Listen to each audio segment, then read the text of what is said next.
What's going on, everyone? Welcome to another edition of the Vicktory Life Legacy Spotlight. Today, I'm joined by two people I have the utmost respect for. One, a longtime friend since I was a little kid. I stress little because I ain't been little in a long time. That is assistant principal, James Jones is joining the show along with a school board member for Hampton, City of Hampton, Jason Samuels, two prominent members of the community in the 757, the Peninsula side, my side. I'm your host, owner, and founder of Vicktory Life, Dwight Vick. Today, we're going to talk about a lot of things important to me, even though I live in Northern Virginia. The 757 Hampton and Newport News is my home. So, we got two special guests to jump in and talk about a lot of things going on back home and some things they're doing in regarding to making our community safe, prominent, and also ensuring that the needs are met for the citizens and students and families. So, gentlemen, welcome to the show, JJ, Dr. Jones. How are you doing, Jason? How are you doing? Morning. I'm well. Good morning to everyone out there. Appreciate you having me on, Dwight. Yes, sir. Yeah. Good morning, Vic. And everyone out in Facebook land and social media and so forth. But before we even move forward, I want to acknowledge the newly minted Alpha, Yes, Doctor Dr. James H. Jones, brother. yes. I'm And Morning, so so, man. proud of you. Morning. I'm Appreciate yeah, so the proud of love, you, man. yes. Hey, dude. listen, for those watching, Dr. Jones just recently crossed, Alpha. He's an Alpha man. My dad's a Q, my mom's a Delta. Yes, sir. I'm Vicktory Life. Uh, but congratulations. Thank you, Jason, for acknowledging. That was on my notes here, to bring that up. But you have been really on fire the last several years, man, JJ.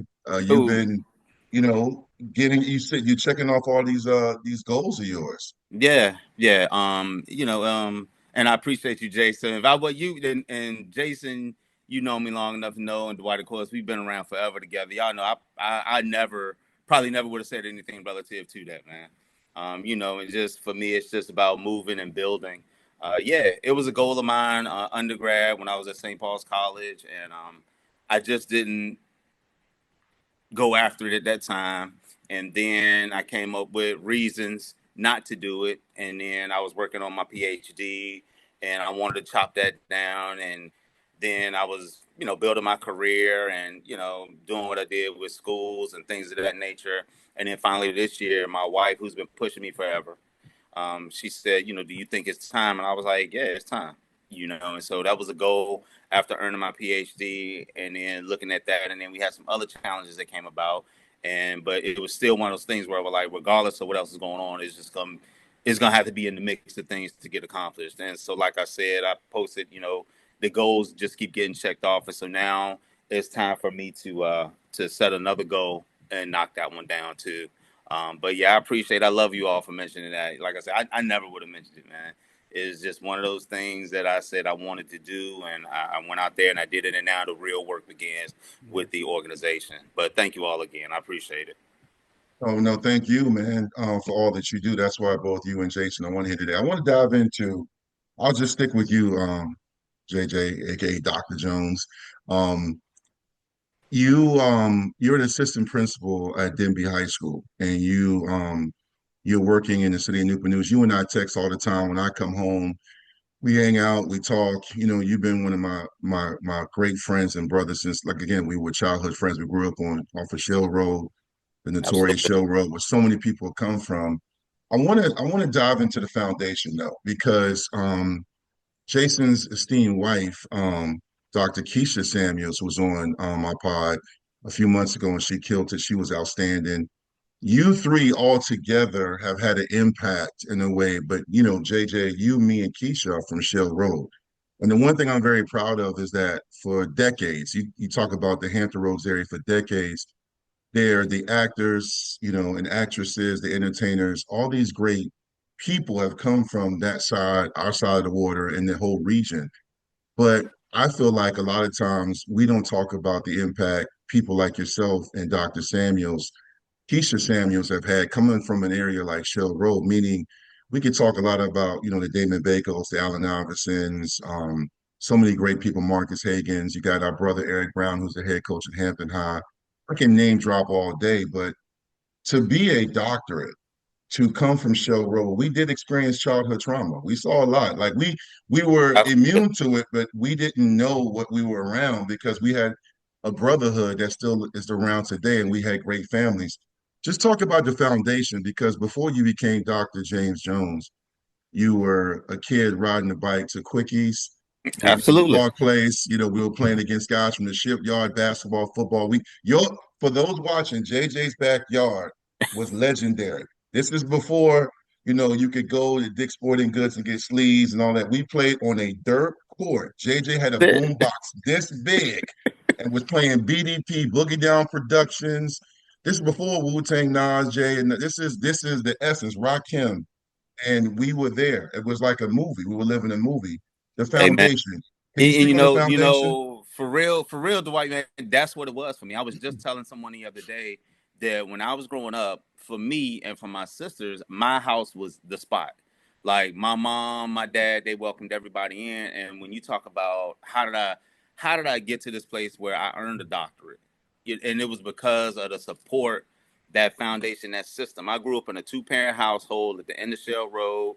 It was a lot that was going on, but my parents knew the value that had to be placed there. My dad had an 11th grade education. He was a pipe fitter and he was a custodian. So he instilled in me that value of work.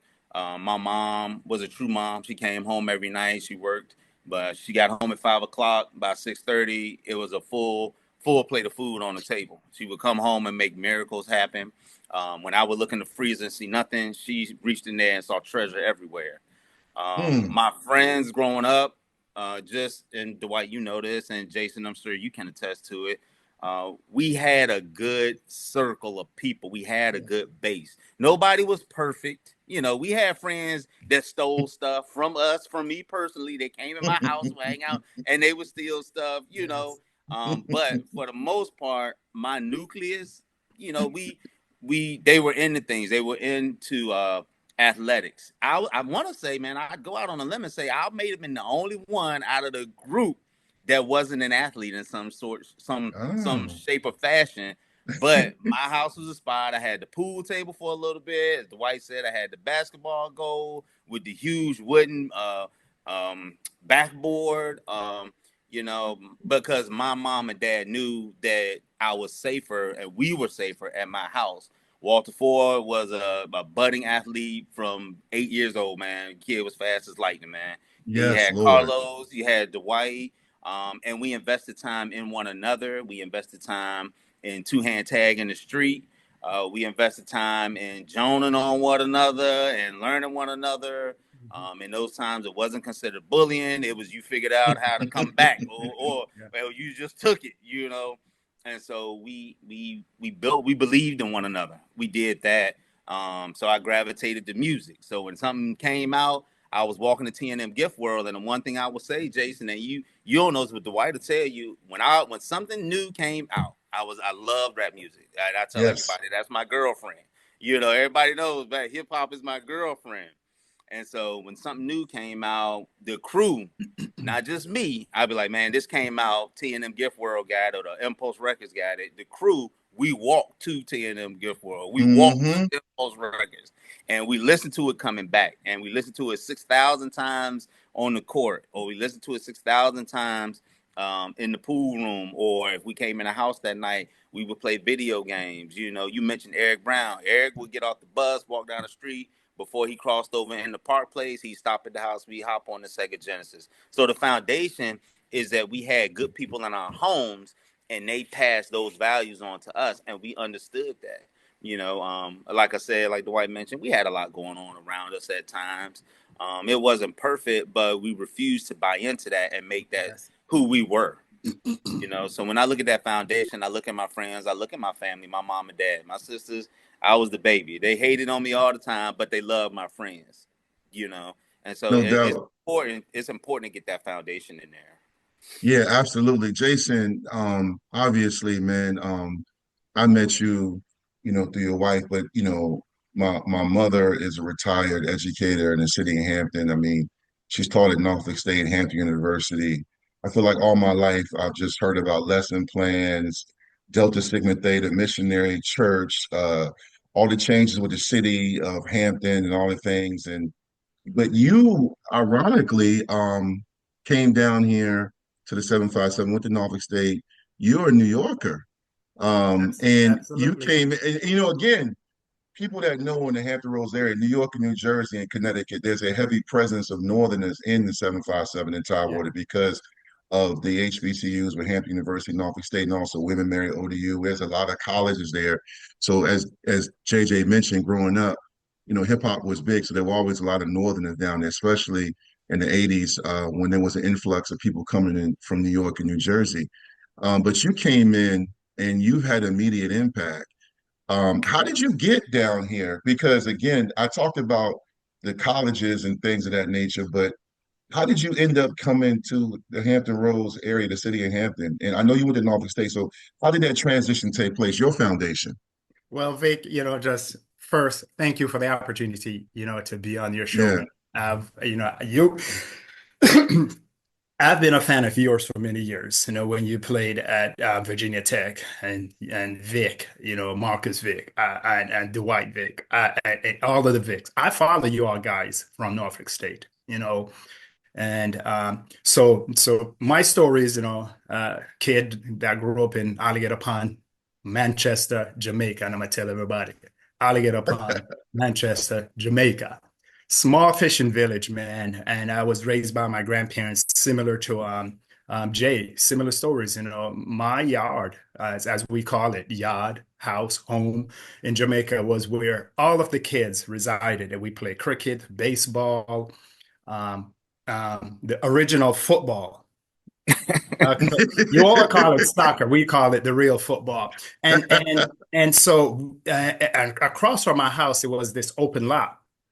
And during the summer months when we didn't have any school, during the weekdays, we would just go walk down to the beach because we live approximately half a mile from the beach. My grandparents would just walk down to the beach, get some fish, come back, play every sport and track and field and so forth.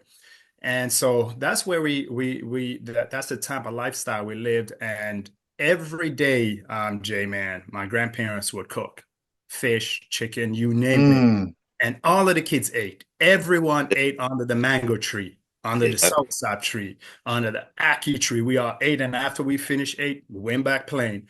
And you said it, Jay. You had beefs with someone. We duked it out, and the next day we're best friends. The absolutely. next day, dude, I remember, man, when I went to New Forest, all age school in New Forest, and I had a confrontation with my boy Doan, and we were playing soccer, and he pushed me, man. I'm like, man, dude, why do you do that? So I pushed him back. We started a fight. I didn't talk to that dude for the entire day, but the next day, dude, on our walk to school, we were best friends, best friends again. So, fast forward, immigrated to United States back in 1990. My grandparents wanted a better life for their grandchildren and children. Attended attended John Jay High School on 7th Avenue, man, and that's when I immersed myself in hip hop, the Fugees. Nah, Mm, man, you name it, dude. I was listening to all that stuff and reggae and you know what? Ironically, you know on a summer I was at summer school, and you could go to summer school for anything now. Nowadays, you have to have there had to be a need, and Jake may talk about that some more because as his background. But I went to summer school because I wanted to get ahead. I wasn't failing, and none of that. I just wanted to hang out with my friends. So I went to John Jay, got beat up one summer. My aunt, who was an attorney, said, "No, you're going to a different school." Man, she sent me to Lafayette High School, which was a culture shock, dude. It wasn't a oh, Jason, Lafayette and Williamsburg. no, Lafayette in Oh, Brooklyn, dude. I was getting ready to say. I was like, okay. Yeah, I was like, what? on Okay. Benson Avenue Okay, in in Brooklyn, got you. in Brooklyn, dude. And when I tell you, Dwight and Jay, it was a culture shock, dude. Coming from a high school that was predominantly African American, and John Jay, then going to Benson Lafayette. not but Jewish kids and Italian kids, man. And but the thing about it, we created a culture. There were a lot of kids from the Caribbean, and we stuck together, man. We stuck together. We played volleyball. We played football, ran track, man. And I tell you, man, I love track. I think I still have my records at Lafayette High School. That's probably unbroken. But I was not, although I was focused on track, one of the things that I often thinking about that my career in track could have been better if I had a better coach. We had a coach, man, this Italian dude, but that I believe that because all of the kids on the track team were black, from the Caribbean, he didn't invest in Mm. us. Did not invest in us, Mm. man.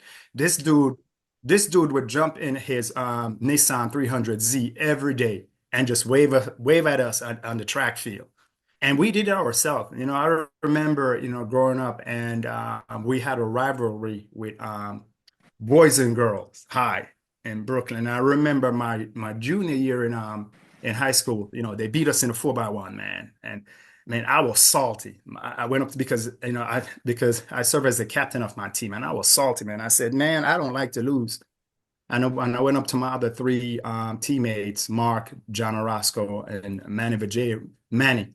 And I said, dude, we can't allow this to happen. And that summer, man, we trained, we trained, we trained. And I tell you, we got the opportunity to meet the boys and girls at Randall Island. Man, Wow. and I was anchor leg. Man, when I got that stick, I think I was like 10 meters behind that dude. Man, I chased that dude down, man, and I just it was it's just that it's like that. Yeah, I got you. Then in 1990, 1993, I pretty much had a crossroad. Where am I going to school? And I was thinking about doing electrical installation. But because my school counselor back then, it was this Caucasian lady, basically shared with me that you're not a college material, pretty much. You're not college material. So you need to go to trade school. So I was looking at trade school. And my best friend at that time, Mark, was like, man, I applied to Norfolk State. And I'm like, what? You applied to Norfolk State? I had no idea where Norfolk State was. Pretty much, I didn't even know where Virginia was. Kid you not. I That applied. New York bias. That's that New York bias. Yeah, yeah. And I applied to Norfolk State 4 days before the application deadline. And Wow. so I said, yeah, 4 days before the application deadline. So next thing you know, I'm packing up, head to Norfolk State. Man, oh my God, behold the green and gold. And I tell people, man, Norfolk State saved me. Norfolk State saved this kid here. Mm. Thank you, because Mm. it provided me with some some support that I needed because we had so many kids from the Caribbean, we had so many kids from South America, and the teachers provided me with some support that I needed. And That's I, important, man. That's yeah, big. I wasn't focused in college my freshman year. Wasn't that. I was just running, doing whatever I wanted to do. But my sophomore year is when I met Little Key. And I remember we were just rapping. We were just dating. And I remember, I believe it was a month into our courtship, she said to me, what do you want out of life? Man, that was a powerful question, Dwight and Jay. What no one has ever asked me that question.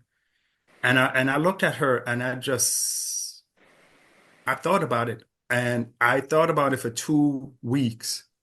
And that changed my perception, my trajectory at Norfolk State, where I made the dean's list 5 consecutive semesters because I was now focused on something. I saw a vision because Keisha asked me that question, what you want out of life? And running the streets and having all these many girlfriends and so forth at Norfolk State didn't mean anything at that time. Hmm. And I'm here sitting here talking to you all, one because of Norfolk State, and second because of Keisha asking me that question. Mm.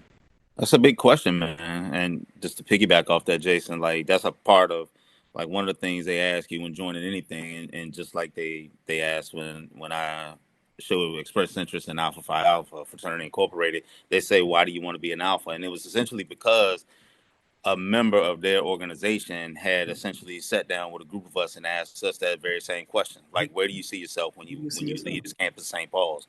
You know, what do you want out of life? What do you envision for yourself? He had never talked about Alpha. He had never mentioned Black and Gold.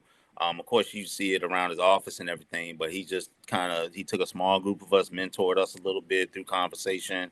And he said the biggest thing you need to do, and the biggest impact I can serve right now, is making certain that when you leave this campus in Lawrenceville, is that you have a vision and that you make a way and that you are purpose driven in what it is you're going to do. So that's a big question, and you're right, Jason. That's a very, very powerful question. It is.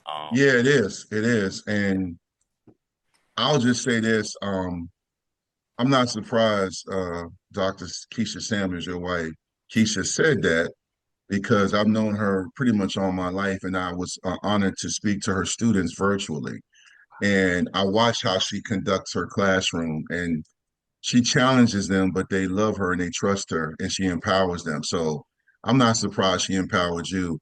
And you both are blessed by praying wives Oh, because yeah, I mean, you are not good. I know, look, I'm no fool. You two are not sitting here as prominent members and leaders of our communities without having prominent wives. We're not dealing. Look, if y'all had a couple of, shorties or whatever, you're not going to be sitting here. You're going to be going the opposite way. Now, Jason, side note, I know this past summer, you being a proud Jamaican and also, you loving track, I was, because that was around the time when I was getting ready to see everybody for the reunion.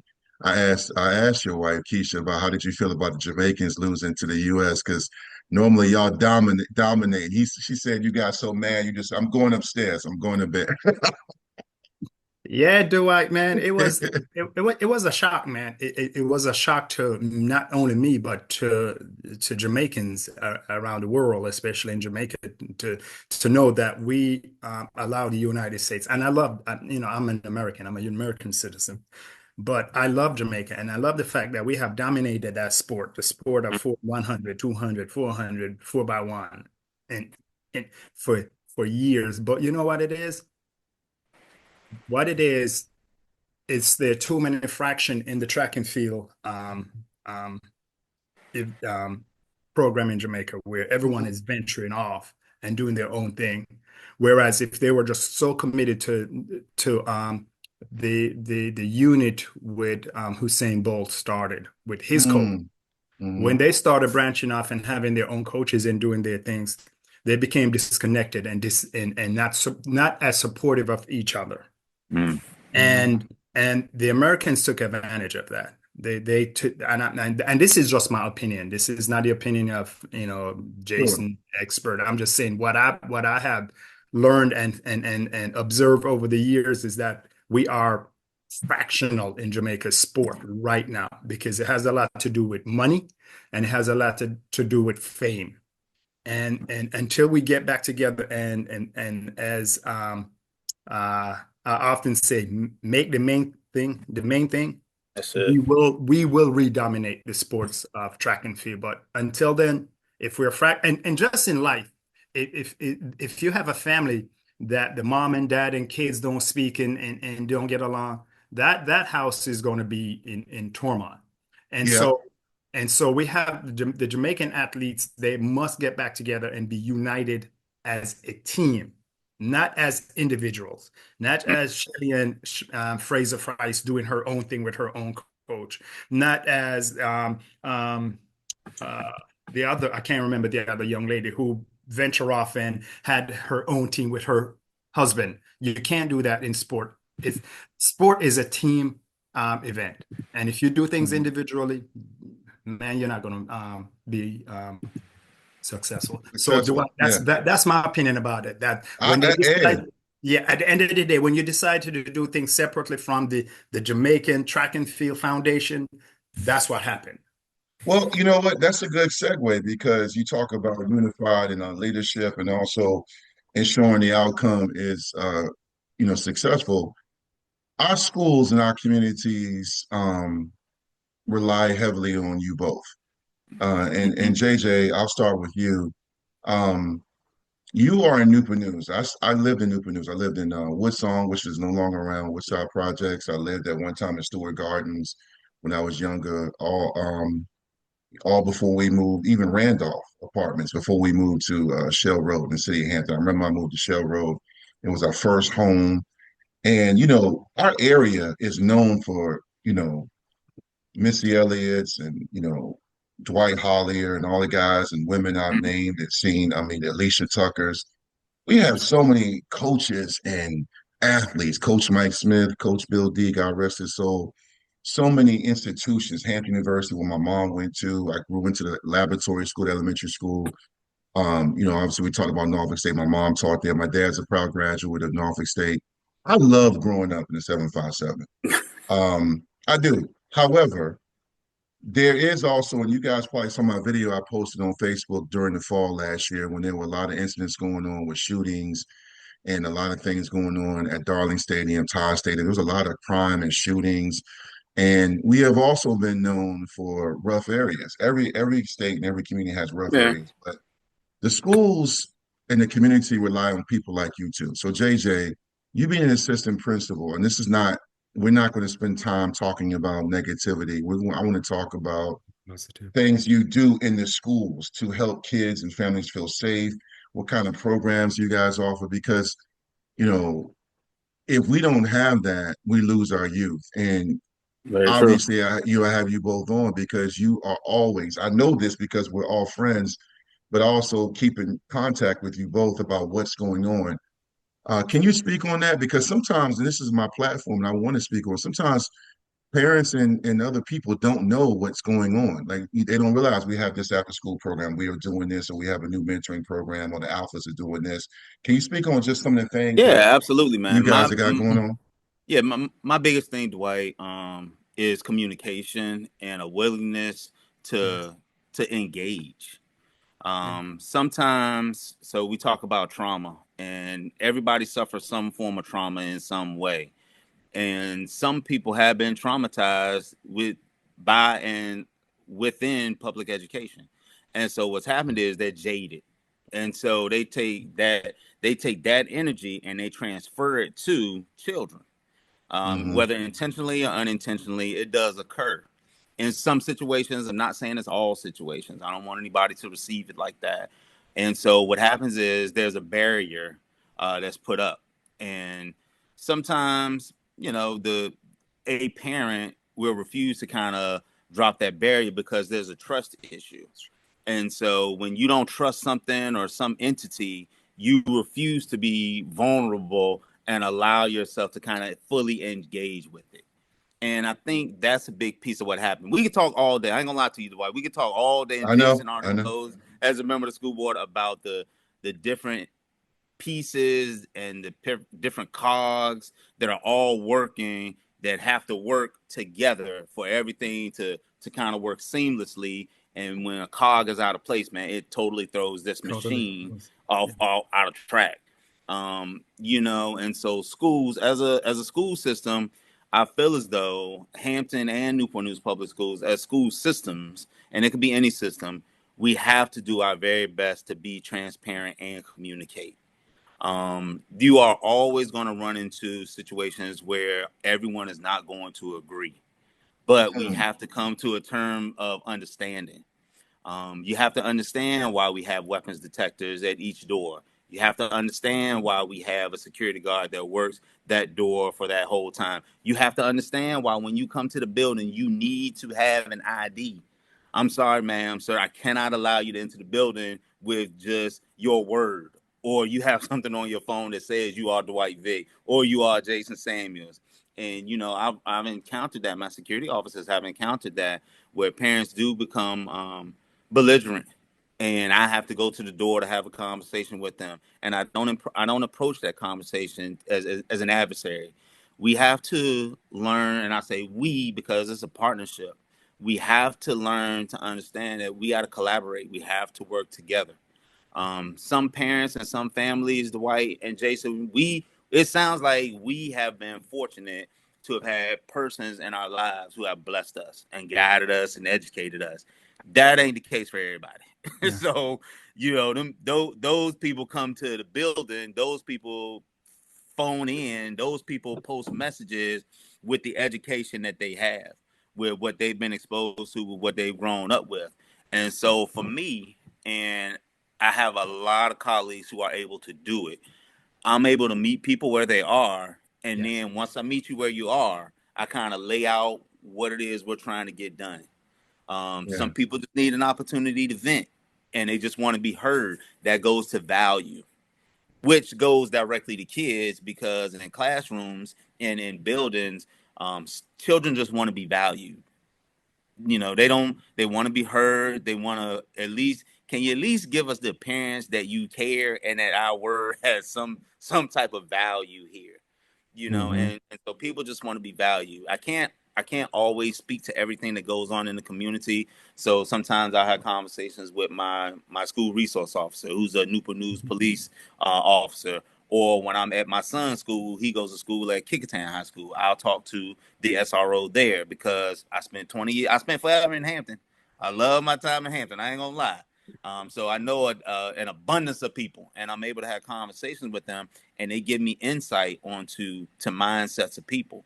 But it's a qualitative thing what we do. Sometimes people like to talk about numbers and the data says this and the data says that. Well, when we talk about quantitative stuff, how much time are we investing in talking about the qualitative stuff? How many relationships are we genuinely investing in? Mhm. And that's huge. It's big. And sometimes, again, I'll take it back, and I won't continue to go on, but I'll take it back to sometimes your your experiences often impact how you come to something.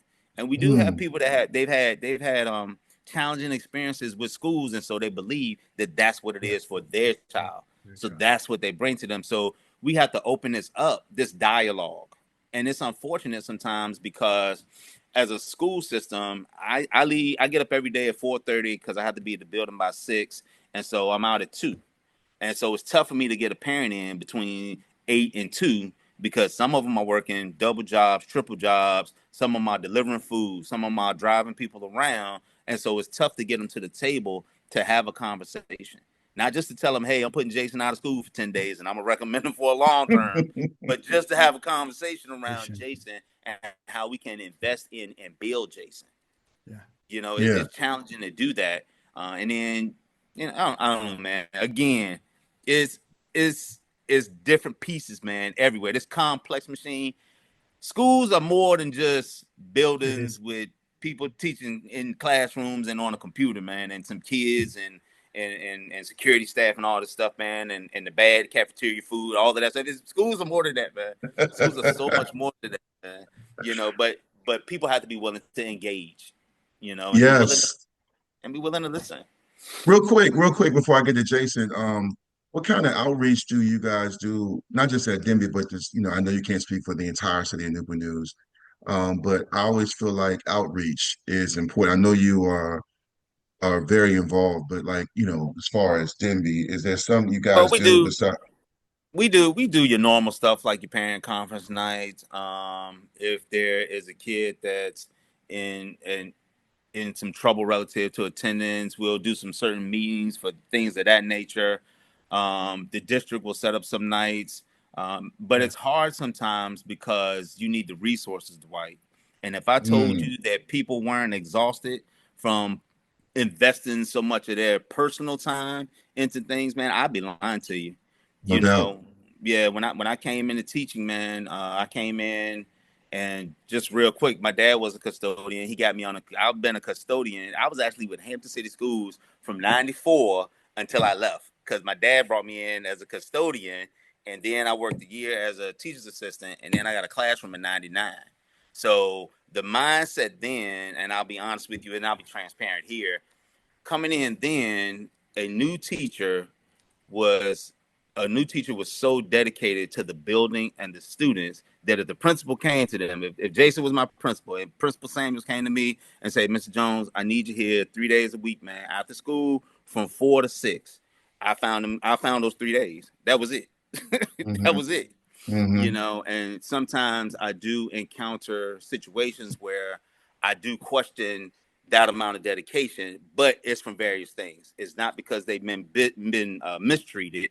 It's just because they've been asked to devote so much time to some other things, like the bureaucracy of paperwork and Hmm. added responsibilities and duties as an educator. So it's not always that they don't want to do it, but they too have families, you know. So I say this as a soccer dad, and that kid keep me on the go, man. So I got to be mindful of that because I don't want to slight him in any way. Because Yes. as a black man raising two black boys and having raised the privilege and honor of raising a black girl, man, I'm not gonna let my boys be slighted. I Yeah, won't do it. You know, so I yeah. gotta. We as school leaders, we have to keep that in mind too. These people are Hmm. grinding all day. The community is evolved. It's changed so much. The kids have access to so much. Their peers are so much different. You know, Dwight, I told you I was the only one. Jason, I told you I was the only kid out of, let's say, 12 of us that Yeah. didn't venture into athletics. Man, you know how hard it is to get kids to want to be an athlete nowadays sometimes, man. It's great. No, that I know. Jason, That I I was the know. only one. And I look, for a second, I felt bad. I was like, man, I'm the only one that ain't going to Hampton in August to play football. You know, the people gonna Well, look at hold me on. like I'm Let me crazy. let me correct you on that. AP, my cousin, your friend, Adrian Parker, did JV. He did JV football for Coach Brower, and then after that, he'll tell you But his story about what happened. But after that, he didn't do anything. He played for the yeah, Lindsay Tornadoes too. Yeah, but but then you know, after that, yeah, it's so crazy, man. The society is so much more different. yeah, it You is. know, It it is. really is so much more different. Not necessarily for the worse, but not always for the better. You know, but Yeah, if we can get people yeah, to the table and get them there with a listening ear and an open mind, it's a lot different. Conversations again, we not always gonna agree, but we Yeah. got to come to an understanding. hmm We got to come to an yeah, understanding. yeah. No, no, you're right, Jay. You're right.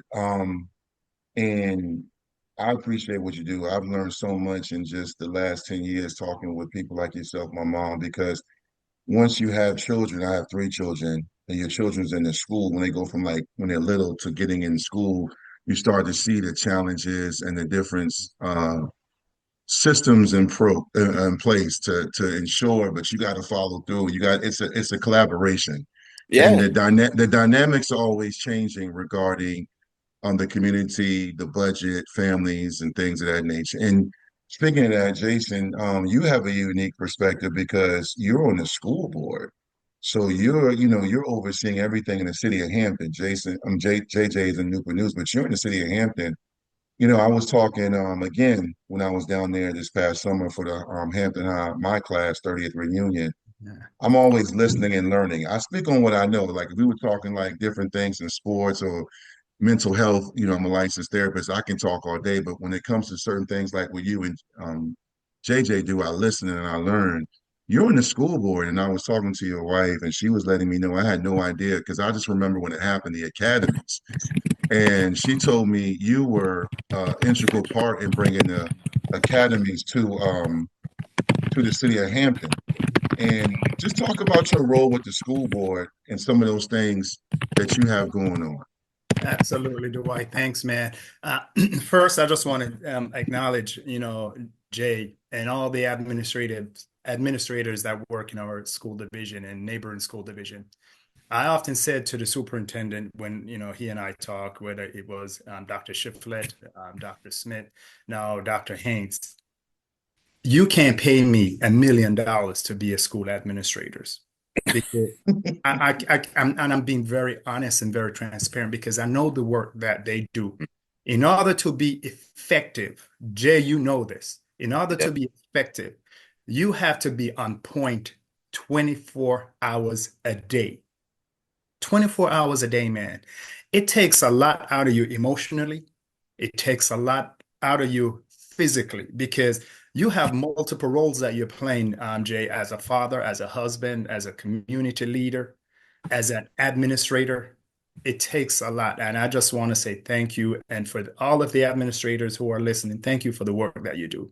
absolutely. And yeah, and so Dwight, I've been in this field of social work, management for over 28 years for the city of Hampton. And I've been on the board. This is going to be my third term, in my third term as a board member. And a lot of people really don't know the role of the school board member. So I'm just going to And speak. that's why I got you here, because Yeah. you're my first ever school board member I've had on the show and spoken to at this capacity. I had Dr. Newman on. He's the Yes. superintendent of Manassas City Schools, but I've never had a school board member on. By the way, side note, I don't know if you remember, before you were a school board member, you were a social worker for the city of Hampton when my dad was working over there at the Old Phoenix High When School. Norman, yes. Norman Vick. Oh, you said his first Norman Vick. Yes, you know him.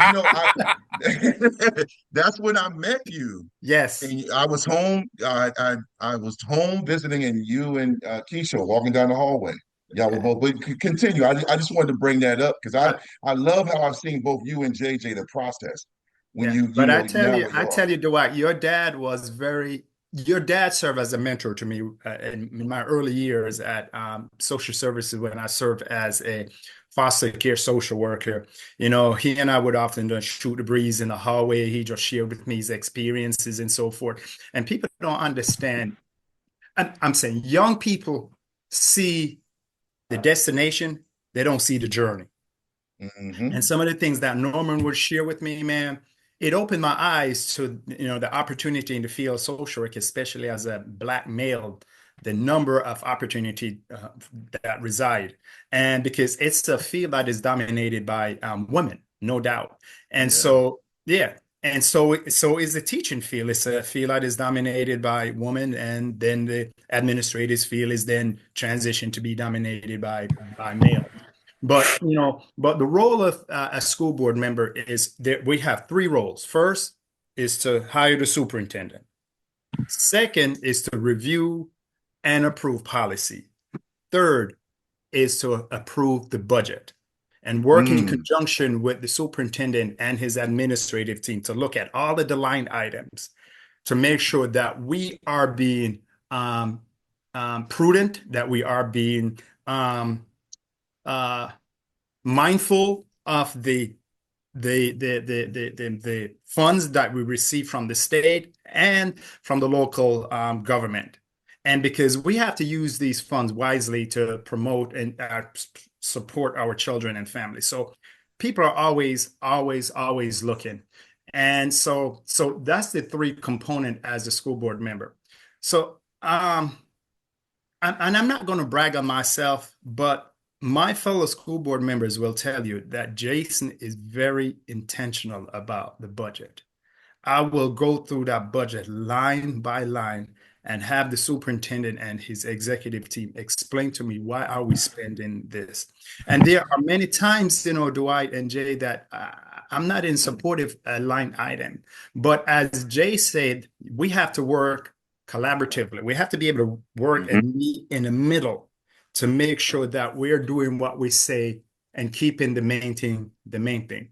And as we reflect back on the academies, I remember when the Ford Next Generation approached the city of Hampton to form the academies, because at that particular time, we had pocket academies. We had a few academies at Kickerton. We had a few academies at Hampton High, which would be the International Baccalaureate Academy, and then we had some academy at Phoebus, but and at Bethel. So it wasn't as comprehensive as it is now. So when I first learned about the opportunity to have the academies in Hampton, I immediately jumped on that, because at that particular time I was the chair of the school board. And so I had the opportunity to visit the academies in Nashville, Tennessee, man, and I was blown away just looking at their data, looking at their graduation rate, their dropout rate, and those things fascinated me. And I'm saying that is something that we can duplicate in the city of Hampton. And at that time, we had brought on Dr. Jeff Smith, Mhm. and so he and I worked closely with For Next Generation and Nashville School Division to bring this model here to Hampton, where we now have 44 academies. No, 16 academies, 44 pathways, man. So any kid in whatever your desire is in the city of Hampton or Hampton City School, we will meet you where you are. But once again, as Jay said, it takes us to sit down at the table with that family, with that child, to develop a plan, start Mhm. in middle school. So this is what your interest is. Develop that plan. It's just like going back to my career as a social worker in foster care and child protective services. In order for me to be effective and in order for that family to be successful, we must develop a plan together. It make no sense, Dwight and Vic and Dwight and Jay, for me to develop a service plan, then present it to that family. Oh, this is what we're going to do for you to be successful. That will never, ever work. And Mhm. so what I do, I involve my families, I involve every every person in that family. I don't care if it's a grandma, who we're going to develop this plan because at the end of the day, it is my job to make sure that your child is independent and is successful and Absolutely. then become a contributor, a successful and positive contributor to this community. And so that is my job in a nutshell. I want every child that enters Hampton City School, whether it's in kindergarten, middle school, or high school, when you enter Hampton City School, we're going to make sure, and because I know Jay's familiar with this, and Z, we're going to develop a plan for you. And if you just stick to that plan, you will be successful in Hampton City Schools. Yeah. Yeah, and I Yeah. and I can speak to that relative to the work that Jason does. I can't speak to Mm. anybody else on the board, but in totality of the board, I can say Jason and I have never had side conversations about anything, but he has asked me, as a citizen of Hampton, he's asked me with kids in the school because I have two in there. I got one in elementary and then I have one in high school. He has asked me, "Hey, J man, tell me about their experiences. Yep. Is the board based upon your experiences?" And because he said, Jason has said to me, I'm just looking for some input and some feedback I can take back to the board. And there've been some things I've told Jason, hey, Jason, man, I'm concerned about this at this particular building because of Mm. X, Y, and Z. Or I've said that you have going on at this building, that's it. That's why my wife and I, Zarif and I, that's why Z and I, that's why we have him there. A Yeah. lot of great things go on. And prior to me leaving Hampton 3 years ago, I was one of my big things, and I believe Hampton has made some progress with this. I wanted to know how those academies could be weaved back into middle school because Oh, that gap at eighth grade and high Yes. school is so large, it's so significant. And I was blessed because my wife was teaching high school, it is teaching high school, and so we could have conversations centered around, hey, J man, middle school needs to do a better job at preparing kids for this. And so I could have those conversations. And so I wanted to know, like, what could I do better as a middle school administrator to ensure when I sent those kids to high school, they were better prepared. They ain't never gonna be prepared, but Yeah. how could I better prepare them? And so Jason would come to me and just in passing and say, hey man, Jay man, how's everything going? Is there anything you see we could work on?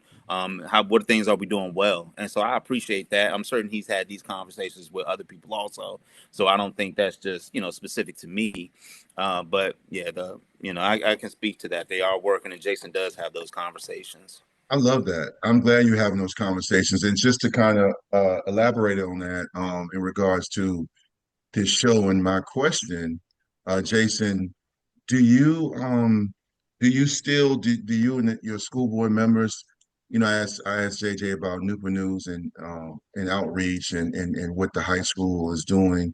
Um, I One thing about my childhood, and it's the nostalgia with childhood, right? We had so many different things going on in Hampton. I remember like the parades and things like that, or like you had Bay Days and the fair, the carnival. I don't know the name, whatever, but yeah, it was just so many things, and I know different things have changed, but has changed. Do you have any outreach programs, not programs, events going on that are upcoming, or you guys have planned? I know you can't speak to stuff until it's approved, but you have some stuff coming out, or that you guys are doing that uplifts the community, that keeps everybody engaged?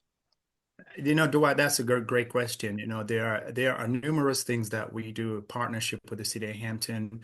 Um, One of the current partnership that we have with the city of Hampton is the Youth Summer Employment Program, where Mm, we collaborate with the city of Hampton to ensure that our young people that are, juniors, seniors, actually age 16 on up, have the opportunity to work with the city government, local businesses to gain that experience. So when they transition from high school to the workforce, college, or the military, they have a resume that they've worked. And it's a dual purpose, Vic. It's to keep those kids off the street during the summer months. And we have seen a tremendous drop in, and Chief Wildman can speak about this. We have seen a tremendous drop in juvenile delinquency mm. occurrence in the city of Hampton because of that program that Letitia Handy has led for the past couple of years. We have seen that number grow from 40 kids participating in the program. Then it went up to 80 kids participating in the program. Now it's over 100 kids, 100 plus 40 kids participate in that program. And I have, because of my position in the city of Hampton, I have approached Jimmy Gray, who's now the mayor of Hampton. And I shared with him the benefits of extending this program and making it year round, where kids are engaged in activities, engaged in work related experience after they leave, during their high school years. So they're not involved in any criminal or delinquent activities. Secondly, y'all know many years ago we had intramural sports in Hampton, and it was just basically done away with due to funding. Sorry, I want you to speak on it. I'm glad I forgot about this because I'm a big fan of your son. I pour into your son regarding Yeah, you his do, and thank you for that. athletes. Oh no, you're welcome because I love the kids. Vic loves the kids. Speak on this, man, because when I found out, you can understand, man. I played at Eaton Middle School. JJ and them gave me a hard time. I was the only one on Shell Road who didn't go to Lindsay. You Only were still one. crew, man. You were Yeah, still I crew. was You still still crew, look but I out. was the only one that didn't go, Yeah. right? But I remember playing at Jeff Davis, and I played basketball for Eaton. Yeah. And everybody, that was the mecca of middle school ball. So when I thought about Intramural and all that, please speak on that. I didn't know they got rid of that. Yeah, we had gotten rid of that several years ago due to funding. And I remember when I served on the school board with Butch Harper, and God Oh, God rest his rest soul, his soul. That's my and guy. Dave Pearson, they would often, talk about the absence of intramural sports in the middle school and how important it is to fill that gap, especially in the afternoon. And one of the things that also my fellow school board member recognize and know about me, I'm like a dripping faucet, man. I'm a dripping faucet. I will not let anything go. And I gave Butch my word before Butch passed away, we will get intramural sports back in Hampton City Schools. And we did.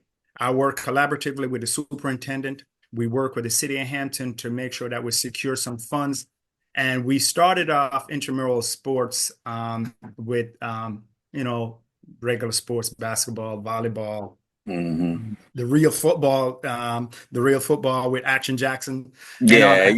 yeah. Yeah. And I tell And you, man, it yeah. brings it, my heart is just beating so boldly right now to know that our kids are engaged in these activities. And the fact that Mr. Fortunow is the athletic director. And what he shared with me is how instrumental the intramural sport is to kids, keeping kids off the street between the hours of 3 o'clock and 6 o'clock. Do you know, Dwight, we receive more funding from ticket sales for intramural sport compared to high school basketball the last 2 years, brother. Kid you not.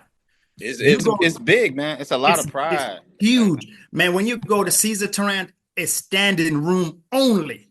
Believe it, Jason. I'm happy. This warms my heart. Yeah. That's the nostalgia I think about. I know we got to move on, but thank you. Nah, so I'm not so so surprised. so real quick, Dwight, before you leave that, but and Jason, just so you know, last year Jackson was in eighth grade. He's in ninth grade now. Last year he's in eighth grade, and you all are transitioning into intramural sports. I'm like, hey man, when does soccer start? When does soccer start up? And I told Jay, I Because said, he was Jay, playing. it's He was playing coming, since he it's was coming, 4. it's So coming. I was like, man, I got to get him back on this pitch, man. And anyway, and so I go to a soccer meeting the other night at Kickintan High School. And what Hampton City Schools has done, Dwight, they allow those sports now, those championship rounds, they're playing them at these local schools. Schools. So you got Kilgore and you got Jones Middle School, Kilgore Gifted Center, and you got Jones Middle School. They're playing for this volleyball championship. And so I go around the corner after my soccer meeting, and the gym, I'm not saying it was standing room only, but it was full. It's full.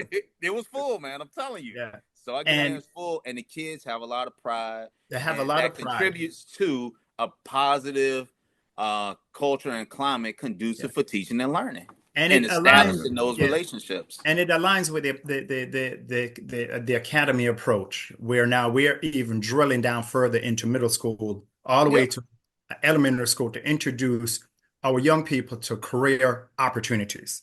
You may not know exactly what you want to do, but what we're going to do, we're very intentional about this in Hampton City School. We're going to introduce you to multiple career pathways, and then you have the opportunity to pick and explore. Because what it is, Dwight and Jay, if kids don't see themselves in the future or see themselves, I'm talking about visually, in a certain position in a career, it's not going to happen, brother. So we want to make sure that our kids are exposed to these individuals that look like us, that are school board members, that are entrepreneurs, that are former athletes. You can be this, because we're going to present these individuals to you. And it's a game. When I tell you it's a game changer, I was speaking to Lucas, Principal Lucas, Dr. Lucas now, when he was a principal at Caesar Tarrant, when we just launched the middle school intramural basketball program. And he shared with me, that's the kind of relationship that I have with my administrator. I can just walk up to them. I have and we just shoot the breeze. And he said, Mr. Samuels, I just want to thank you on the board for allowing our kids to be engaged in these activities. Because he said, we have several boys at Caesar Tarrant back then who were D students, F students.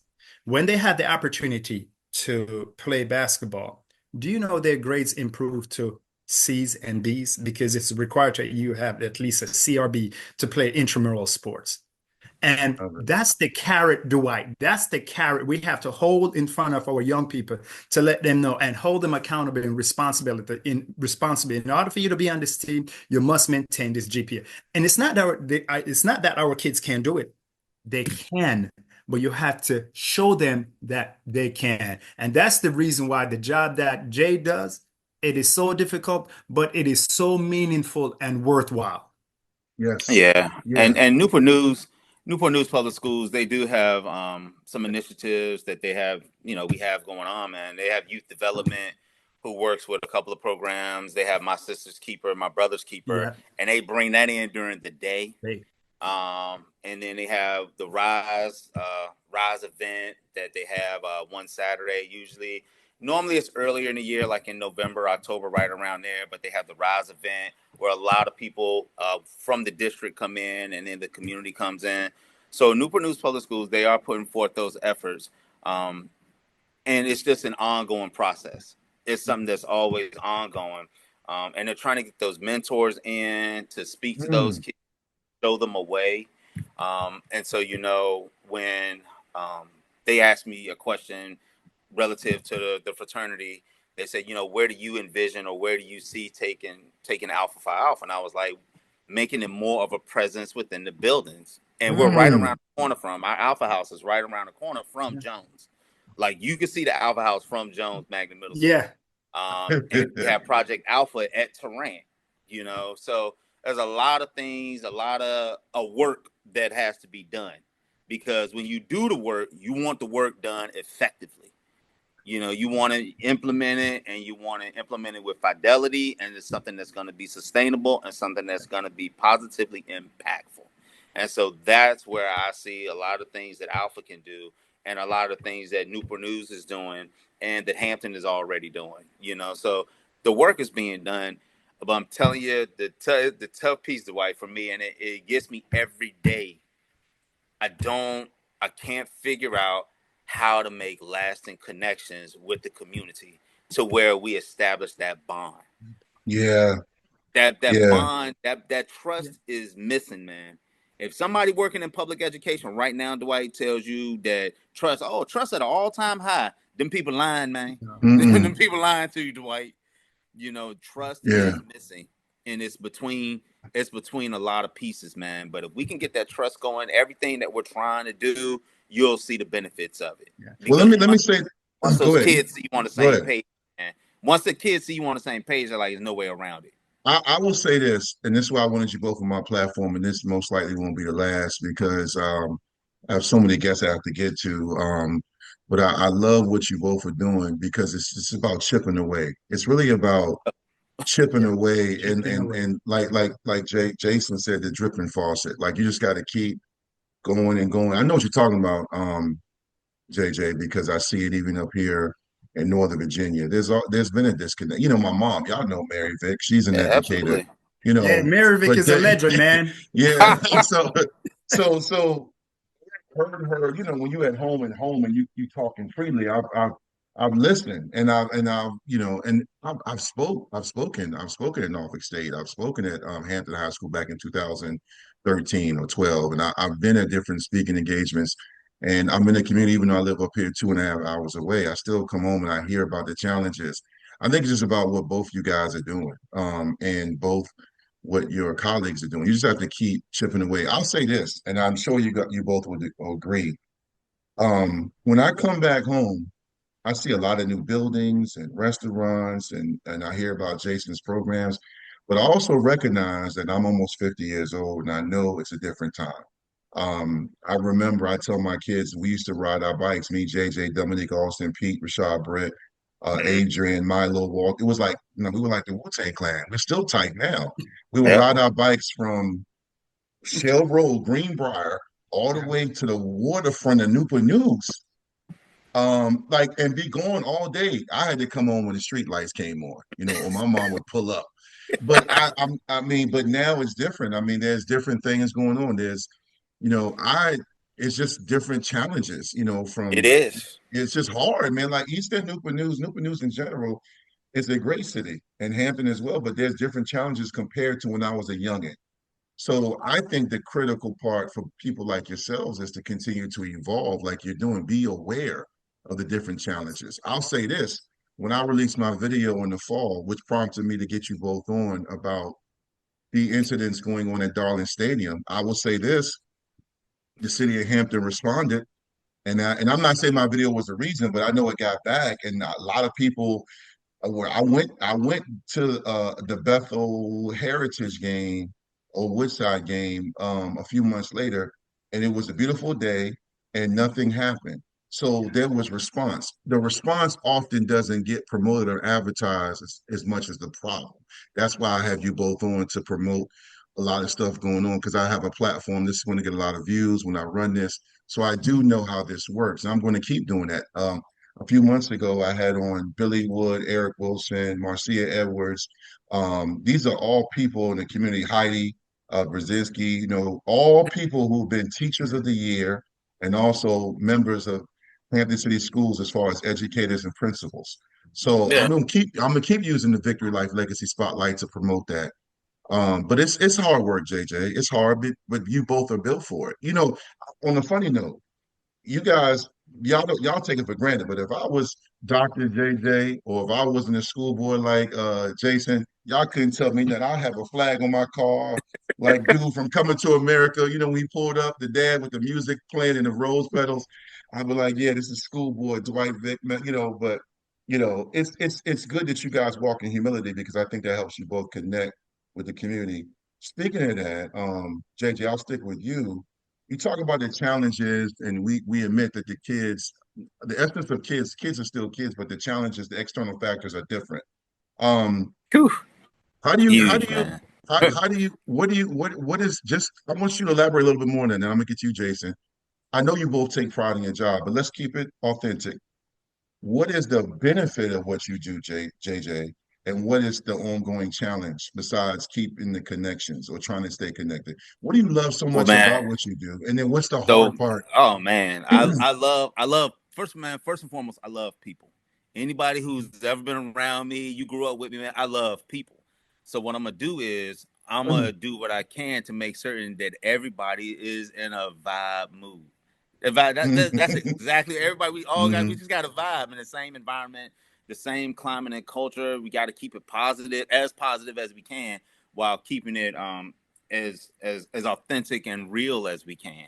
Yeah. I do my best to engage in conversations. It's nothing for me to ask a kid, and one of the big challenges now is with let's say like hoods, like a hood, and I'll have some staff members come to me and say, Dr. Jones, why you keep telling him about his hood? He ain't gonna take it off. We all need to just send him home. Man, let me tell you something. Sending kids home is a piece of cake. Let me tell you that. I can send kids home whenever. I can say, hey, go ahead and send him home. Mr. Sam, you assistant principal, hey, do me a favor, man. Send Dwight home for me. He don't want to listen, so we're gonna send him home. Yeah. But I try to engage in conversation. I try to look for an understanding. And it's nothing for me to pull a kid aside. Dwight's walk past me 3 times. And every time you walk past me, Dwight, I say, hey, Dwight, make sure you pull your hood off. Make sure you do this. Make sure you do that. Hey, Dwight, come here real quick, man. Help me understand why I got to keep talking to you about this. Like, is there something else that's going on that maybe I don't know about? And that's what I do. I don't mind talking to people. I love conversing with my staff, finding out more so about how everyone kind of operates, because feelings are important because it contributes to how we work, how we do our work. And I think that's big. It is really exhausting. Like maybe a couple weeks ago, somebody came up to me and said, man, your name should be Oliver. Your name should be Oliver Pope. And I was like, well, who is Oliver Pope? They were like, you remember Olivia Pope from Scandalous, how she solves all the problems? Like you help fix you the fixer. So your name is Oliver Pope. And I was, Oliver Pope. but it's a thing because sometimes everybody doesn't have the energy to engage with people. Yeah. And when we lack energy, we resort to emotion. And so it's one of those things where you talk about all of the challenges, all the external challenges. Some kids are coming from bad spots, man. Again, I was blessed. I had both my parents. I had my 2 sisters. My mom didn't play around. I was not an A/B student. I wasn't bringing home D's and F's, but I was not bringing home A's and B's all the time. But let me tell you something. I knew better than to allow a report card to come home with an F up there. My mom and dad, I don't think they looked at, and I tell anybody this, I don't think my mom and dad looked at a report card after my freshman year. But it didn't have no D's and F's, and they wasn't getting no phone calls, dog. I was not going to allow anybody to call them people, man, because I didn't want anybody to call them home.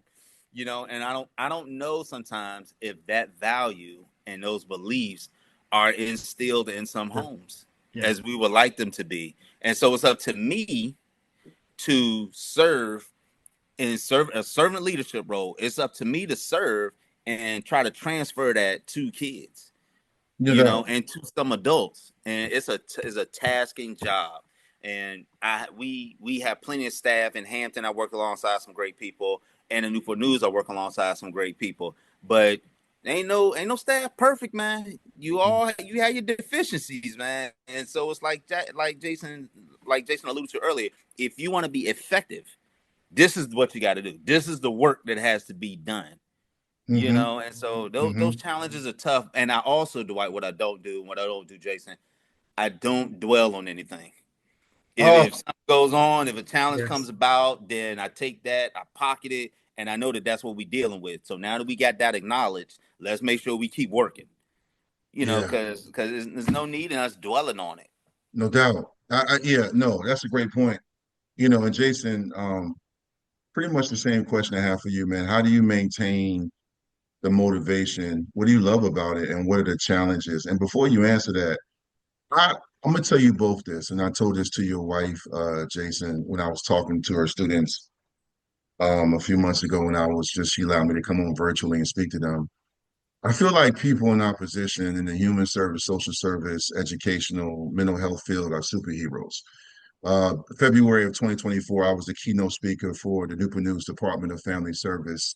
They had a Newport News Department of Family Service Day, and I was a keynote speaker. It was over 350 people there. My mom showed up and almost got me emotional. I didn't even know she was there till afterwards.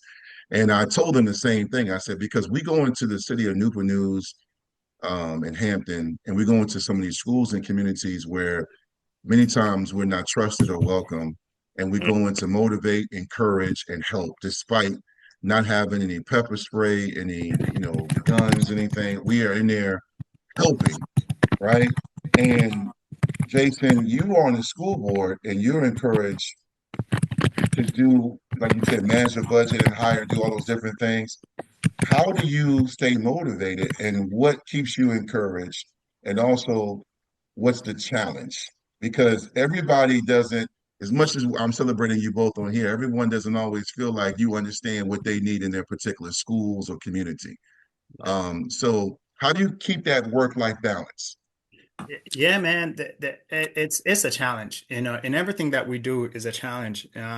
Just waking up and is a challenge. But the first thing that I do is give thanks to the universe, give thanks to God, give thanks to the Creator for blessing me Mm, to be in this position, for me to do the work, and that individuals, such as Action Jackson, James, all the James friends at Andrews and now at Phoebus High School, they can see me as a real person, and a person that is willing to sit down and have a Mm-hmm. conversation with our young people. And that's me. I take that school board um, cape off, as you say, we all superheroes. I take that school board cape off, man, and I get down on the nitty gritty with our young people and have conversations with them. You know, One of the things that, I'm always, utilizing my, social work training. We live in an ecosystem, man, a genogram where everything impact everything. Every Yep. decision impact something in the future. And Jay, I applaud you, man, because you send that child home, that thing is going to impact the ecosystem. Because mm, if that kid is home, True. not doing anything, not being engaged, that means that kid is going to be doing something that is destructive, that is going to Yep. impact that ecosystem.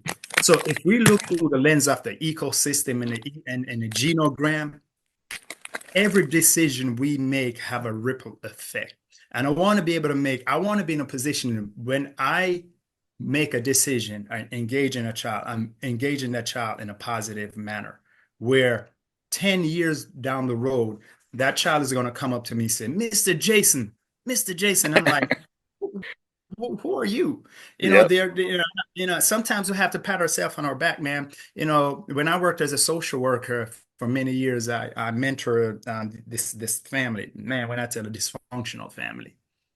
And last year, or no, 2 years ago, I was at Andrews and I heard my name being called, Mr. Jason, Mr. Jason. I'm looking, who's calling me? It was this young man that I served as his social worker in the foster care system. And I was so committed to that to that kid, because children know when you care. They know when you care. And that family and that kid knew that I care about their well-being and his well-being. And he came up to me, he said, Mr. Jason, I'm now in a shipyard. I'm working. I have a family. I'm married. And he introduced me to his son, which is James's age, man. Man, when I tell it, that was such a proud moment for me to look back and look at all of the challenges that this family and this kid face, but me being there and pouring into him and talk about positivity, not negative. When we look at families, when we look at all of these things that goes on in this community, oftentimes we are geared to look at the negativity. Mm-hmm. Accentuate the positive, man, and talk to these kids about the positivity. And a lot of people may say, Jason, how come you don't have your doctorate degree, your master's degree? Man, I'm you know what am I? I'm the connector. mm, I'm going to connect and link a family, a teacher, a kid to the resources that are going to make them successful. That's what I see myself, Vic, as the connector in this mm. community. Yeah. And the challenge of being on the school board when sometimes people think y'all are not sensitive to their needs or you don't understand the budget or you are selective? How do you ignore or you hear that and respect the, because like you said, we can all find people that can tell us what's wrong with our world, but it's tough to find people that can tell you what's working. How do you ignore that negativity or the feedback? Because I know you respect even differences of opinions, but how do you stay focused on the challenge at hand and not fall victim to some people that complain, that think you don't understand their needs? Yeah. You know what I do, Vic? I just listen to them and be very compassionate to their needs. And if it's a budget related question, if it's a policy related question, if it's an administrative question or concern, I sit with them after I leave the diocese and I sit with that family or whatever, comes to the school board and they talk about a matter. And I said, okay, what is going on? Have you done this, this, and that? And they said no. And I said, here's what you need to do, sir or ma'am. You need to do this before you're able to do that. Because as a board, there are certain things that the board is unable to do because we leave that authority to the superintendent. However, if it goes beyond the superintendent, then the board becomes involved. And it's an opportunity for me to educate the community, the role of the board. I am not going to tell the superintendent what he needs to do or has to do. That's not my job. My job is to make sure that we administer the policy and administer the program, which is going to make sure that your child and your family is successful. That is my role. But once again, I am going to listen to your needs and I'm going to be the connector. I'm going to make sure that you have the necessary resources for your child to be successful. And if we all do that, if we just take time out of our busy schedule, zip this up, zip your mouth up, zip it up, and just listen. You're going to hear something, even if it's a parent who is an adversarial parent that comes to the school and they're just mad about something. If you listen, you will feel the emotions and you identify what their needs are. You may not be able to meet their needs right then and there. And you have to be honest with that parent. And Jay knows this. Hey, ma'am, according to our policy, your child engaged in this activity. This is going to be the consequence. Yep. Because if Jay doesn't follow the consequences of that policy, guess what? He's not equitable or equal if another student comes and he does something different. So when you're in that mindset, I am going to follow what the policy says. You're going to stick with the policy. People are going to understand your position. But guess what? I'm going to be very kind and receptive of your needs. But at the end of the day, Vic, Jay, I am going to stick with what the policy says. Right. But I'm going to work with you to make sure that your child is successful. Yeah. And the thing that we're also going to do, and I know Jay's does this, we're going to make sure that we provide our push for the least restrictive consequence as it applies to that policy. Yeah. You prioritize the kids, man. You prioritize the families. Yeah. And you remain ethical. You remain moral as best you can, man. And so you let that guide your decisions and those conversations, like Jason said, man, you need to listen. We need to listen. And like I said it before and I'll say it, and I've said it 6 million times. We're not going to always agree, but we have to come to an understanding. And that understanding comes with the willingness to come to the table, to converse, to engage in dialogue, two-way dialogue. Yeah, two-way dialogue. And like Jason said, even from that adversarial parent, I've taken a lot of heat. I don't take 6 cuss words I give you. You can cuss me 6 times, but after that you gotta stop. I got a 6 cuss word limit. Then we gotta stop because we can't go nowhere like that. We can't have profanity laden conversations. But you take the heat, and I'll tell my assistant principals and I'll tell the teachers, I take that heat for us. Yes. And I roll them in now. I take that heat for us. Don't worry about that. And I work with some good assistant principals that have a different lens. and I value their lenses, and I'm sure Jason does the same working with the board. You got to value people's lenses and, Yes. and their knowledge set and where they're coming from and their background, and you come together. And so, man, but yeah, it's a very collaborative effort. And you know what it Yeah. is also it goes back to that person's social and emotional intelligence.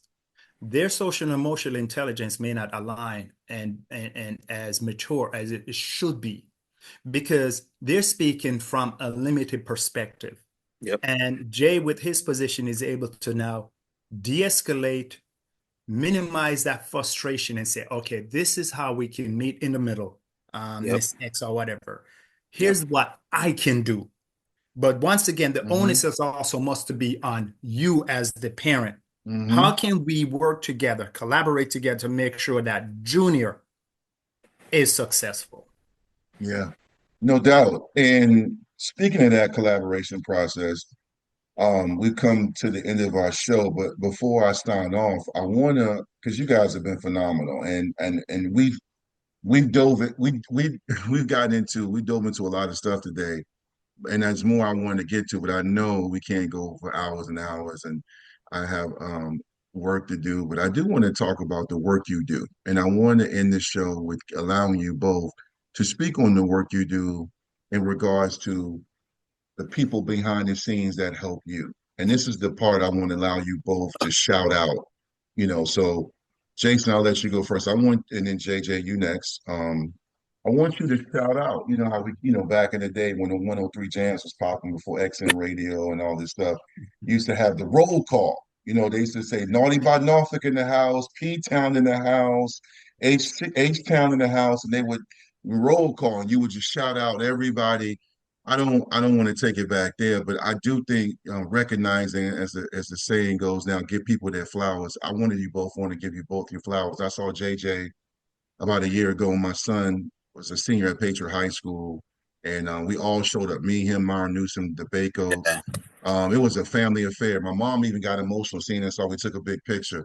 And my son, he lost at the buzzer to Hampton High, but it was bittersweet because Eric Brown, the head coach, is one of our best friends. He's my Yep. brother. He's JJ's brother. But I told JJ I'm gonna get you on my pod, and I wanted to give him his flowers. And Jason, I've been a fan of yours, and just talking to my mom and your wife, and Alana and James. I'm just learning all these great things about you. So, but I understand, like, you both in this position, as we mentioned earlier in the episode, with because of people praying for you and being there for you. Jason, just shout out some colleagues, some family, some people that you want to recognize that have helped you getting to the point of, I mean, your wife sent me your bio. I mean, you raised money, you increased budgets by, 68% enrollment, all these different, I was reading through it real quickly. You don't do all that without having colleagues or somebody. You don't have to name 20 people, but just recognize some people that are important to you that helps you get to where you are right now. Dwight, man, when I tell you the list is so long, but I'm just gonna highlight at least, a few, a few. First, my wife, man. My God, the rock. And I don't want to get emotional right now, but she is amazing. She keeps me grounded. She keeps me motivated. When I tell you we work collaboratively, we work as a team. I pray for that woman every morning. And I'm so thankful to God for for her being my wife.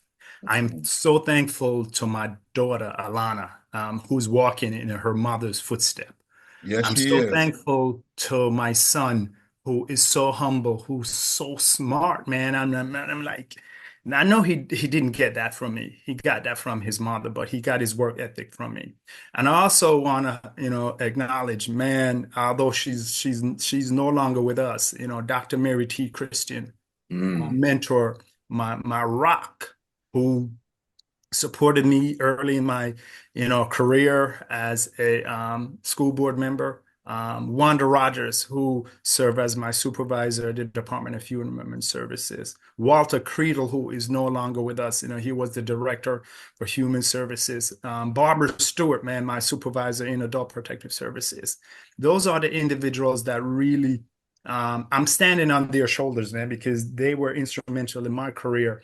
And no doubt, man, my grandparents, Pops, Mama, Casme, Stanley, Brown Boy, without those individuals, and one from collegiate wise, Mary UNESCO, who was one of my professor at the Norfolk State University, man. Mary UNESCO, Miss Evans, all of those individuals who played a role in me, to pour into me, so that I'm able to pour into young people right now. So, man, and the entire Hampton community, all Oh, the elected officials, everyone in Hampton. I am so thankful. I am so thankful to our administrators who wake up every morning to do the work, to do the work. I'm so thankful for them every day when I sit at that diocese, and to make a decision. I'm thinking about how this decision will impact our children and families and our administrators and teachers. Make no mind. oh, People just see you up there. Oh yeah, it's no. I'm going to make a decision because I hope for the decision that I make is in the best interest of the families in Hampton. Absolutely. That's the reason why Jay would often say, I will come to him and say, hey, man, what's going on? I would reach out to Shamika Pollard. We're about to make a decision. How does this impact you? I pull a parent aside and say, hey, how does this impact you? Because Yep. I want to be able, when I'm making a decision as a board member, I'm making a holistic decision based on information. That's what on paper. That's what's on paper, but what are people saying? And so I'm grateful for that. Thank you so much, man. And thank you, Dwight, for the opportunity to participate in this series with you, man. God oh, bless man. you, man. And I love Oh, you, no, brother. thank you. Thank you. Love you too. I appreciate it. No doubt. James. Oh God, why you gonna give me in so much trouble, man? I Well, look, don't. look, hold on, hold on. Let Jason, me get the Jason, disclaimer. We Jason all was able know, to. yeah, I know. Just do your thing. We all know. Nah, Listen, man, that's it's like all naming our good, crew. man. It's Look, all we you, good. but look, they know there'll be other times because you Yeah, both man. are It's gonna be just recognized. Y'all gonna be recognized again outside of me. So there'll be another awards and banquets when you speak and where you get to name the people we missed today. But yeah, just man. highlight Yeah, some, well, bro. like Jason said, man, he started off with his wife, man, and my wife and I, we met. Both of us came in the Sims, and she'll tell you I insulted her with the very first question I asked her because I asked her how old she was. We were, and and she didn't figure we'd ever build from there. But here we are, 3 kids later. Extensive careers later. Here I am, a PhD later. She, man, my wife Jason says, Keisha's right, and she's my partner, man. She builds me, she encourages me, even when she doesn't like me. She encourages me to be the best version of myself. She's a big reason I bet on me. And I'll tell Mhm. anybody, always bet on you. Bet on two things. I tell people I bet on two things. I bet on me and I bet on black. That's it. I bet on me and I bet on black. I'm telling you, she's a big reason I do that.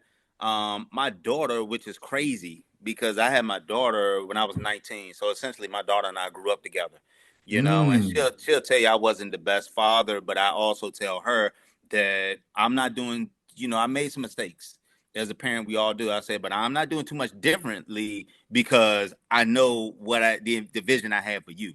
I knew what I did not want you to spin and develop into. The boys push me every day, man. I got one who's Oh. brilliant with a big mouth, but the boy is brilliant.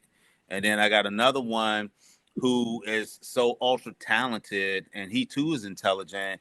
And so it's just about helping him find his voice and helping him find his spirit and his energy because I don't think sometimes he knows that he's the man. And I don't need him to be No. arrogant, but I just need him to know, man, you got some juice, dog.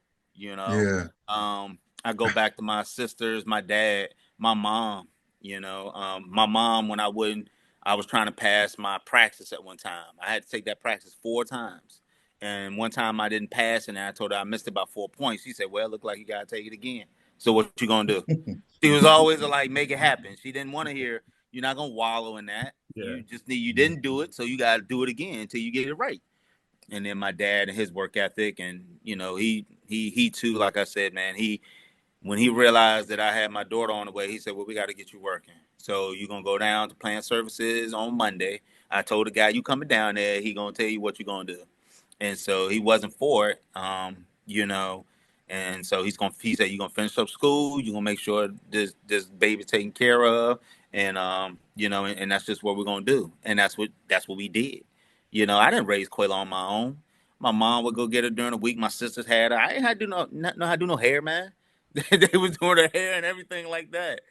Spiraling back to high school. I met Galen Ryan, 11th grade English. I'll never forget it, man.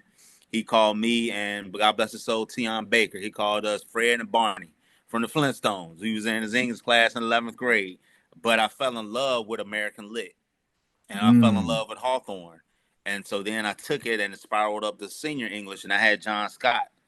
John Scott, big black guy, separated class on the first day of school. Girls over here, boys over here. This is how we gonna run this. If you don't like it, you need to go find somebody right now and tell them put you somewhere else because this is John Scott's classroom. And that's just what it was with him. Crazy thing is this, man. I had an experience with a guidance counselor who told me that I probably wouldn't.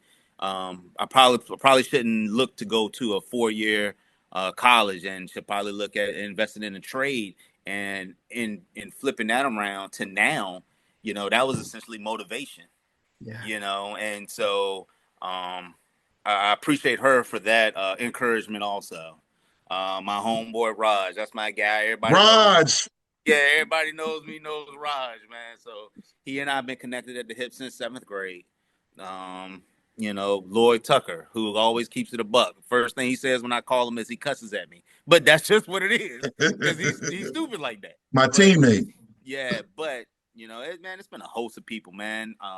People I worked alongside with at Sims when we came into Sims. Me, Hop, my wife, Greg Hobson, who's now at Eaton Middle School in Hampton. We all came in together. We were new. We were green. We were the freshman class.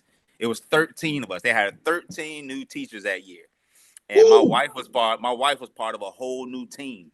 They had this one science teacher, Gary Burkthorpe, and he had 3 new teachers with him on a team. And so we built and we listened to those seasoned veteran teachers, and they guided us. George Morgan, God bless his soul. He helped us out from school counseling. He guided us too.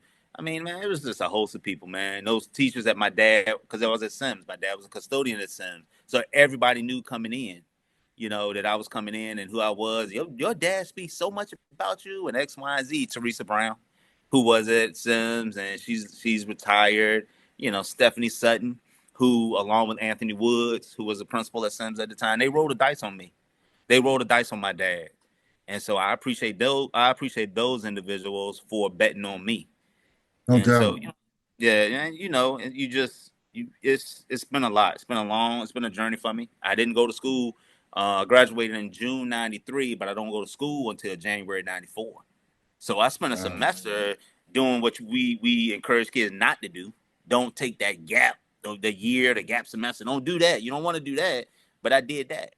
And then Raj, my brother, came along and said, Jay, man, my mom said you can get into St. Paul's with me, man. And I got into St. Paul's, and the story is where we are today. Yeah. No slight. I did work. I did do the work. I did the work, but it was not done on my own. Viola Whiteman, who rolled the dice on me and said, y'all hired Mr. Jones and bring him over here to Jeff Davis with me. It was Yeah. her first year as a head principal, and then she took me in. Yeah. And it's one of those things, Dwight and Jason, and I talk about it 1,000% of the time. Relationships matter. Relationships matter, and the only way you can build those relationships is if you're willing to let the barrier down, be Yeah. vulnerable, and Yes. engage in dialogue. But relationships matter, man. They really do. Yeah. Well, I tell you Relationships what, matter. you 100% on, and those were great shout outs and recognitions of people that you both gave their flowers to, as well as honor them with everything you both do on a daily, Sunday through Sunday. Absolutely. I admire you both. And you talk about relationships matter. I thank God for my relationship with you both. I've been honored to have you both on, to continue the Victory Life movement, from here to everywhere. You got both the shining stars in the community, man. So I want to thank you both for joining the show today. as we record this. I'm going to run it this week. I got to get it. So I can't wait for everyone to see this. But I will say this also on behalf of St. Paul, Norfolk State, the city of Hampton, city of Newport News, our crew, JJ, your family, Jason, your family, James. Um, Thank you for everything you do. Many times what we do when we pour into others is a thankless job at times, so thank you both. Also, thank you for joining the Victory Life movement. I started this thing 6, 7 years ago. I appreciate it. Thank you so much for that. It gives me chills because two great men, men of honor, pride, and legacy, are moving the Victory Life movement forward. So thank you both. And to everyone that follows the Victory Life movement on this YouTube channel, Facebook, Twitter, continue to subscribe, continue to support, continue to check in for more great interviews like this. If there's anything I can do for you both, let me know. Again, as I say every episode, no matter where you go, no matter what you do, make sure you have a positive impact and you leave a great legacy. I'm Dwight Vick, owner and founder of Vicktory Life. On behalf of Dr. James Jones, school board member James Samuel, we thank you both. We appreciate y'all. Thank you. Thank you, guys.